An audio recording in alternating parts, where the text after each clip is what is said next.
ဒေါ်နီယာဖျားเจ้าကန်သွားရတာဝါသနာပါပြီးတရားဓမ္မနဲ့အမြဲမပြတ်အသက်လက်ပိုင်းအမျိုးသမီးတစ်ယောက်ပါ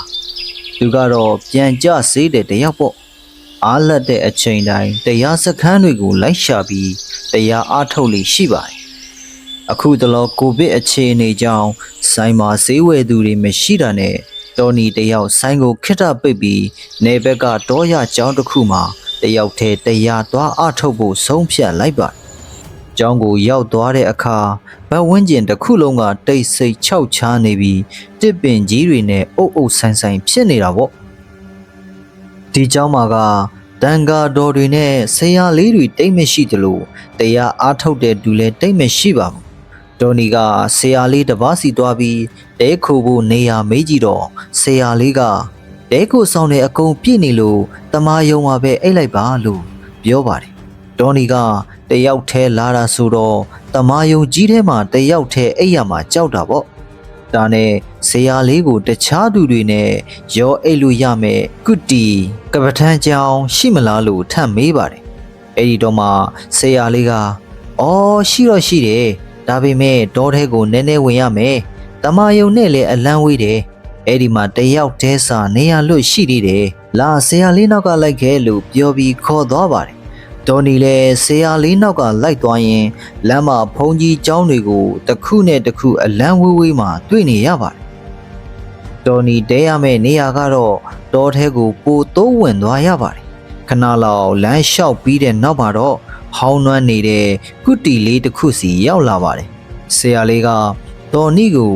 တက်မီတလက်ပေးခဲ့ပြီးဘာမှမပြောဘဲတမာယုံဘက်ကိုခတ်တုတ်တုတ်ပြန်လှည့်သွားပါတယ်။ဒေါ်နီကုတီပေါ်တက်ကြည့်လိုက်တော့အထဲမှာတန်တန့်ရှင်းရှင်းပါပဲ။ဘေးတစ်ဖက်တစ်ချက်မှာကတင်နှလုံးရှိနေပြီးခေါင်းအုပ်နဲ့ဆောင်းတွေအစင်တင့်ရှိနေပါတယ်။ဒေါ်နီကညာဘက်ချမ်းကကတင်ကိုရွေးလိုက်ပြီးအထုပ်အပိုးတွေချယောဂီဝတ်စုံအဖြူလေးကိုလဲလိုက်ပါတယ်။နာယီကြည့်လိုက်တော့ညနေဝတ်ပြုတ်ဖို့အချိန်အများကြီးလိုသေးတာနဲ့ခဏလေးမေးလိုက်တာအိပ်ပျော်သွားပါတော့တယ်။အဲ့ဒီအချိန်မှာပဲအနာနာကပ်ပြီးဟဲ့ကောင်းမလေးဆိုတဲ့အတန်ကြီးကြောင့်တော်နေလန့်နိုးလာပါတယ်။သူမျက်စိရှေ့မှာမြင်လိုက်ရတဲ့မြင်ကွင်းကြောင့်တွေးပြက်မတက်ကြောက်သွားရပါတယ်။တစ်ဖက်ကတည်းမှာအဖွားကြီးတစ်ယောက်ကရှာကြီးတလောက်လောက်နဲ့မျက်လုံးကြီးပြူးကြည့်နေတာဗျ။တော်နေလည်းမျက်စိကိုအမြန်ပုတ်ပြီးပြန်ကြည့်လိုက်တော့မှ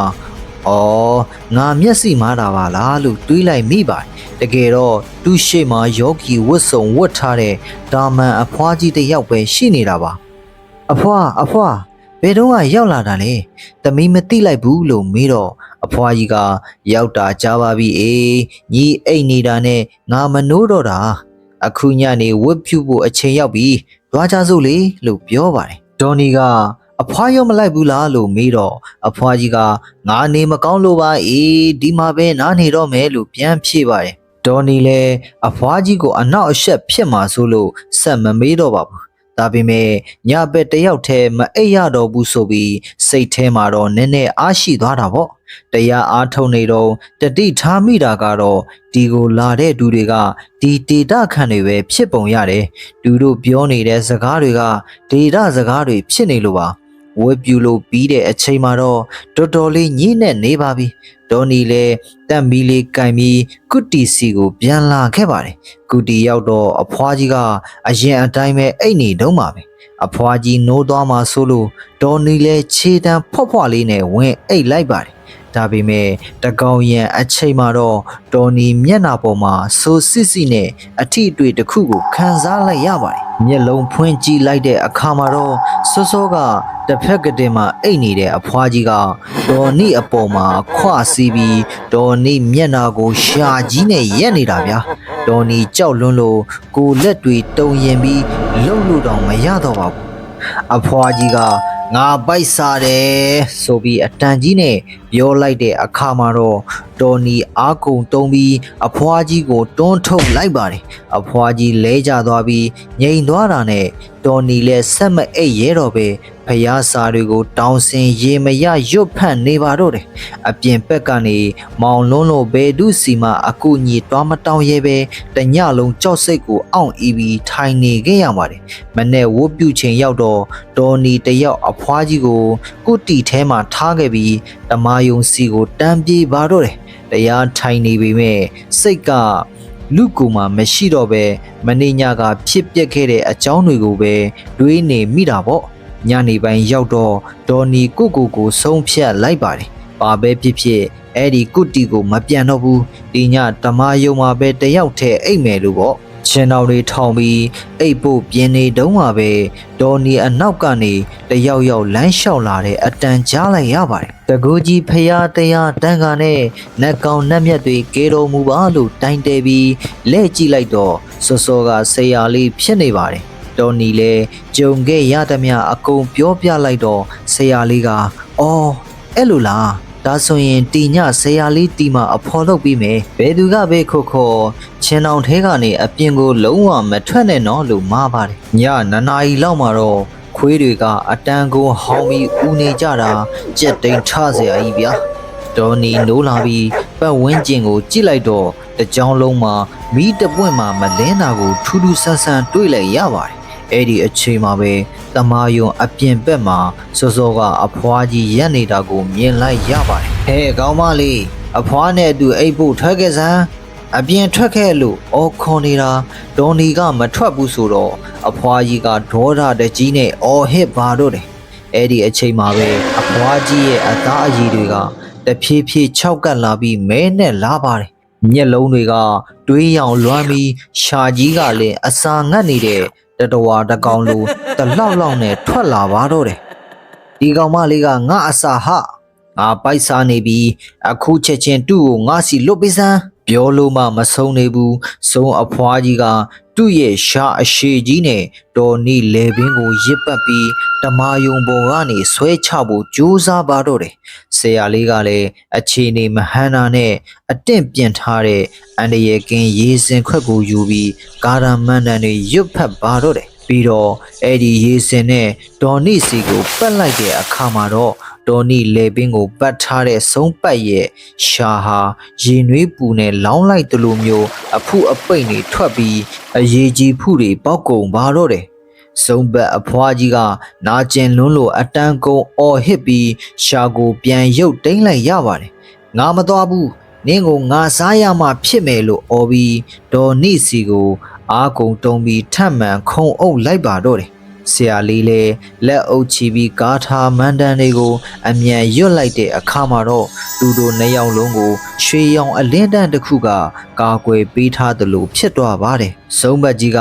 ဒေါ်နီစီကိုခုံအုပ်လိုက်တိုင်းတစ်ခုခုကပြန်ကန်ထုတ်လိုက်သလိုမျိုးလွင့်သွားပြီးအနားကိုတော့မကတ်နိုင်ပါဘူးဆုံးဘက်ကြီးက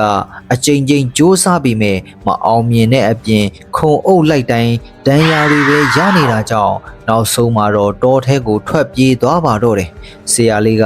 ကဲအခုတော့စိတ်ချရပြီသူပြန်မလာတော့ဘူးလို့ပြောလိုက်တော့မှတော်နီလည်းနည်းနည်းစိတ်အေးသွားရပါတော့တယ်တော်နီလည်းပင်ပန်းလွန်းလို့မျက်စိမိတ်ပြီးအိပ်ပျော်သွားပါတယ်မနဲ့လင်းလို့ကြက်တွန်တန်ကြားရတဲ့အခါမှာတော့တော်နီနိုးလာပါတယ်ညကဖြစ်ပျက်ခဲတာတွေကိုတတိရရချင်းဆရာလေးကိုလိုက်ရှာပြီးမဲ့ဆရာလေးကိုမတွေ့ရတော့ပါဘူးမနဲ့ခင်နေအောင်ကြီးအောက်မှာဒေါ်နီတေချာကြည့်လိုက်တော့မှသူအိတ်နေတဲ့တမာယုံကြီးကအရန်ကိုဟောင်းနှမ်းပြီးပြိုကျလူနီပါဖြစ်နေတာကိုတွေးလိုက်ရပါတယ်တမာယုံကျမ်းပြင်တစ်ခုလုံးမှာလည်းတစ်ရွက်6တွေပုံနေပြီးလူမနေတာကြာလာပြီဆိုတာတိတာနေပါတယ်ကြောင်းတိုက်တစ်ခုလုံးကလည်းပျက်စီးယိုယွင်းနေတာပါပဲဒေါ်နီလည်းတတိဝင်လာတာနဲ့ကြောင်းထဲကနေအမြန်ဆုံးပြေးထွက်လာခဲ့ပါတယ်ကံကောင်းခြင်းတော့လမ်းမှာအဖိုးဖွားစနီးမောင်နှံ2ယောက်နဲ့တွေ့တာနဲ့သူကြုံခဲ့ရသမျှတွေကိုအကူအညီတောင်းရင်ပြောပြ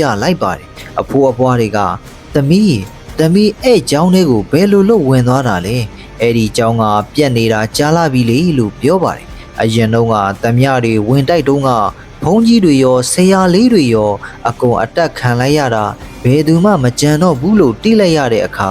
ဒေါ်နီတယောက်စွန့်အားသွားပါတော့တယ်သူကြုံခဲ့ရတဲ့ဆုံးပတ်အဖွားကြီးကဘယ်သူလဲသူ့ကိုကယ်ခဲ့တဲ့ဆရာလေးကကောဘယ်သူလဲဆိုတဲ့မိခွန်းတွေကတော့ဒေါ်နီစိတ်ထဲမှာဒီနေ့အထိအဖြေမရှိပဲကြံရစ်နေပါတော့တယ်ကဲမောင်ရင်ရောက်ရှိခဲ့မိတော့ကြောင်းပြက်ဆိုတဲ့ဆက်လန်းလေးပဲဖြစ်ပါတယ်အားလုံးပဲနှစ်သက်ကြလိုက်မယ်လို့မျှော်လင့်ပါတယ်ဒီဗီဒီယိုကိုကြိုက်နှစ်သက်တဲ့ဆိုရင် like and subscribe လေးနှိပ်ပေးဖို့မမေ့ကြပါနဲ့ခင်ဗျာ Facebook နဲ့ YouTube ကနေဗီဒီယိုတစ်တွေလက်မလို့ရအောင်စောင့်ကြည့်အားပေးကြပါအောင်ခင်ဗျာကြည့်ရှုအားပေးခဲ့ကြတဲ့ကျွန်တော်ရဲ့မိတ်ဆွေတယောက်ချင်းစီတိုင်းကိုကျေးဇူးအထူးပဲတင်ရှိပါတယ်ခင်ဗျာ